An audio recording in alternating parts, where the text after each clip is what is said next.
प्रभु यीशु मसीह के मधुर और जलाली नाम में सभी मसीह भाई बहन को मेरी तरफ से जय मसीह के। मैं पास्टर रेखा आप सभी का बहुत बहुत स्वागत करती हूँ फिर से प्रभु की हजूरी में। हालेलुया। मेरा विश्वास है कि आप सभी सेम नहीं हैं, कि आपके हालात बदल चुके हैं जब से आपने मसीह को जान लिया। हालेलुया। तो आइए हम वचन में चलते हैं। प्रभु का धन्यवाद करते हैं आज के सुंदर वचन के लिए। और जब मैं अपने काम पर थी, वहाँ मुझे फ्री टाइम मिला तो मैं जो बाइबल पढ़ने लगी, तो वहाँ प्रभु ने मुझे बहुत ही प्यारा वचन दिया। वचन ये तो मैंने बहुत बार पढ़ा है, पर हर बार जब हम बाइबल को पढ़ते हैं, वचन को पढ़ते हैं, वो अलग हमें व्याख्या देता है, अलग ही हमें समझ देता है। हालेलुया। प्रभु के वचन में लिखा है, बुद्धि यहोवा ही देता है और समझ और ज्ञान की बातें उससे मुख से निकलती है। मतलब हमारी जो बुद्धि है ना, मसीह में आके बढ़ती जाती है। जो समझ, जो ज्ञान प्रभु ने हमें दिया, वो बढ़ता जाता है प्रभु की दया के साथ। जब हम प्रभु के प्यासे हो जाते हैं और हम खोजने शुरू कर देते हैं प्रभु को, तो प्रभु फिर खोजने से क्या होता है, वो हमें मिलता है। तो जब हम खोजे हैं प्रभु के, और मैं खोज रही थी वचनों में से, मुझे मिला कि अब टाइम है प्रभु का, मैं पढ़ सकती हूँ प्रभु के वचन को। तो मैं जब वचन को पढ़ रही थी तो प्रभु ने मुझसे क्या बात की, आइए मैं आपसे भी शेयर करना चाहती हूँ। गलातियों की पुस्तक, उसकी हम 5 बाब की पहली आयत को पढ़ेंगे। मसीह ने स्वतंत्रता के लिए हमें स्वतंत्र किया, अंत इसी में स्थिर रहो और दासवत के जुए में फिर से ना जूतो। हालेलुया। इसका मतलब मसीह हमारे लिए आया इस धरती पर, हमने देखा है, आपने सुना है, और आप प्रभु में हो, आप इस बात को मानते भी हो कि मसीह हमारे लिए आया। मसीह हमारे लिए आया, मारा गया, गाड़ा गया और तीसरे दिन मुर्दों में से वो जी उठा। हालेलुया। क्या करने के लिए? हमें आज़ादी देने के लिए, हमें छुटकारा देने के लिए, हमें साल्वेशन देने के लिए, हमें परमेश्वर के साथ जोड़ने के लिए, परमेश्वर के राज्य में हमें लेके जाने के लिए मसीह आया।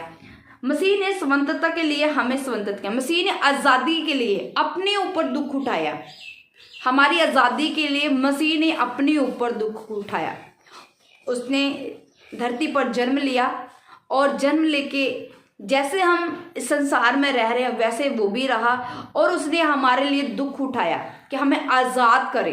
हम जिस बंधुआई में पड़े थे, प्रभु ने हमें आज़ाद करवाने के लिए अपने ऊपर, मतलब परमेश्वर सारी ताड़ना को सह लिया। उसने अपने आप को, जो लोग उसे बुरा कहते थे, वो सब कुछ सह लिया मसीह, प्रभु यीशु मसीह ने, कि हमें आज़ादी मिल सके। प्रभु क्या हुआ? प्रभु अकेला मसीह के लिए नहीं, पापियों के लिए आया।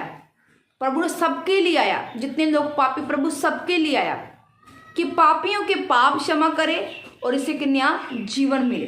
जैसे इज़राइल में लोग पाप करते थे, बदुआई में थे, जुआ उनके सिर के ऊपर था, तो प्रभु ने मूसा को भेजा उनके जुओं को आज़ाद करने के लिए, उनको फ्री करने के लिए। हालेलुया। इसी तरह प्रभु यीशु मसीह ने हमारे लिए भेजा।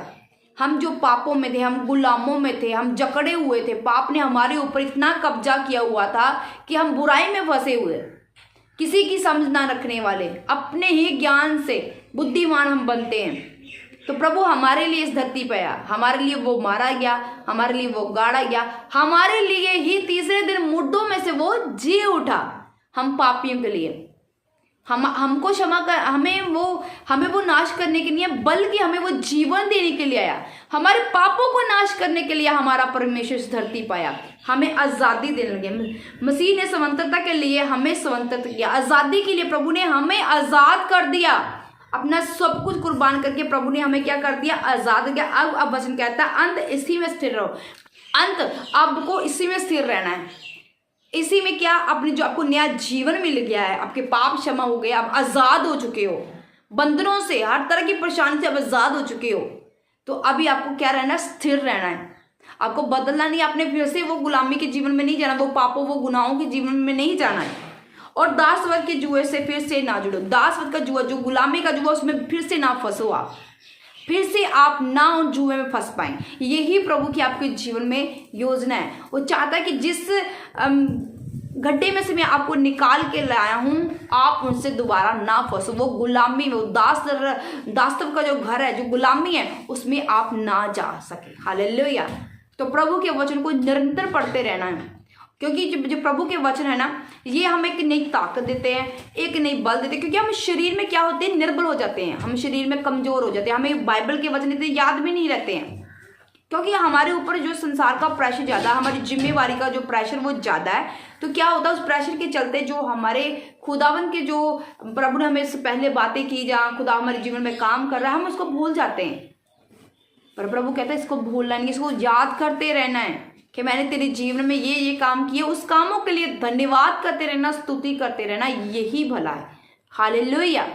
मेरा विश्वास जो मैं इस वचन के द्वारा आप सभी को कहने की कोशिश कर रही हूँ, आप सभी इस वचन के द्वारा आपको जो आज़ादी मिली है, उस आज़ादी में आप बने रहेंगे, अड़े रहेंगे, खड़े रहेंगे। हालेलुया। क्योंकि प्रिय भाई बहनों, हम उस जगह पर अब आ चुके हैं जहाँ प्रभु कभी वक्त भी आ सकते हैं, कभी वक्त भी प्रभु आ सकते हैं। वो पता नहीं चलेगा कि वो दिन कौन सा कब, पर वो पता नहीं कब आ जाएंगे, क्योंकि अब हम वहाँ पड़ाव पर पहुँच चुके हैं। और उससे पहले पिता परमेश्वर के आगे हम ये विनती करते हैं खुदाबंद कि हम पिता परमेश्वर दासों के घर में वापस ना जाएं, हम वो जुए में वापस ना जाएं। पिता परमेश्वर खुदाबंद, हम प्रभु तेरे बन के तेरी सच्चाई की ओर चलते रहे, जो हमने मार्ग तेरा पकड़ा है प्रभु, उसके ऊपर हम चलते रहे। हालेलुया। आइए हम लास्ट प्रार्थना में चलते प्रभु का धन्यवाद करते हैं। Hallelujah, hallelujah. सर्वशक्तिमान, दयावान, दयालु, कृपालु, महान सामर्थ्य पिता, मैं आपका धन्यवाद करती हूँ पिता, इस दिन के लिए, इस समय के लिए प्रभु जी आपका शुक्राना करती हूँ। और आज के इस वचन के लिए प्रभु जी मैं आपका धन्यवाद करती हूँ। पिता परमेश्वर, आपने हमें पिता आज़ादी देने के लिए प्रभु परमेश्वर अपना आप कुर्बान कर दिया खुदा, और आपने कहा दोबारा इस दासत्व के जीवन में मत जाना। पिता परमेश्वर, हम तेरे की प्रार्थना करते हैं कि प्रभु परमेश्वर हमें ऐसा बल, ऐसी शक्ति दे खुदाबंद कि हम फिर से गुलामी में ना जाए प्रभु, क्योंकि तूने अपना आप कुर्बान करके हमें आज़ाद करवा दिया। मेरे सामर्थ्य परमेश्वर खुदा, जितने लोग भाई बहन प्रभु इस प्रार्थना में शामिल, प्रभु जी एक एक की प्रभु परमेश्वर प्रार्थना को सुना और उत्तर देना। अगर ये प्रभु इनके जीवन में जुआ है प्रभु जी, बीमारी का जुआ है प्रभु जी, लाचारी का, मुसीबतों का, कष्टों का, दुखों का प्रभु परमेश्वर जुआ, तो आज वो ऋषि आजा तेरे नाम से वो टूटने पाए प्रभु यीशु, आजा तेरे नाम से वो टूटने पाए। हर तरह की बीमारी का जुआ इनके छोड़ के जाता रहे, हर तरह गंदी स्पिरिट का जुआ इनके छोड़ के जाता रहे, जो सपने में तंग करती स्पिरिट खुदावन, वो जुआ इनको छोड़ के जाए प्रभु यीशु तेरे नाम में। मैं धन्यवाद करती हूँ प्रभु जी, आपने हमारी प्रार्थना को सुना और जो हमने मांगा वो हमें देने के लिए प्रभु जी मैं सारी महिमा आपके नाम को देती हूँ, सदा देती रहूंगी। मांगती है प्यारे पिता प्रभु यीशु मसीह के मधुर और जलाली नाम में। सभी मसीह भाई बहनों को मेरी तरफ से जय मसीह की, और मेरा विश्वास है कि आप इस वचन को समझ चुके हो और इसकी मनन भी करना आपने शुरू कर दिया है। सबको जय मसीह की।